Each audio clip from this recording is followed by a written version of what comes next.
How to follow someone on Spotify. Hello everybody, welcome back into the channel. In this video today, I'll guide you through the steps on how you can follow someone on Spotify.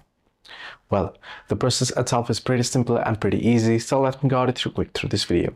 In order to be able to follow someone on Spotify, all you gotta do is first open up Spotify.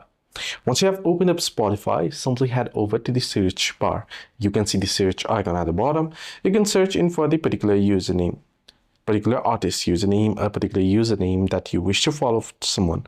So in my case, if I wish to follow a particular artist that I like, I'll just search here for their name.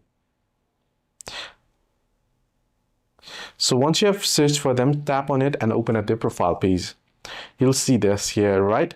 Here now you can see the follow option right there on the screen. Tap on follow and now you'll be following them. If you wish to unfollow, you can again tap on it and you'll be able to unfollow. So this is how you can follow someone on Spotify. Hope this video was helpful. Do like and subscribe, and also do not forget to leave the comments down below if you have any further issues as well.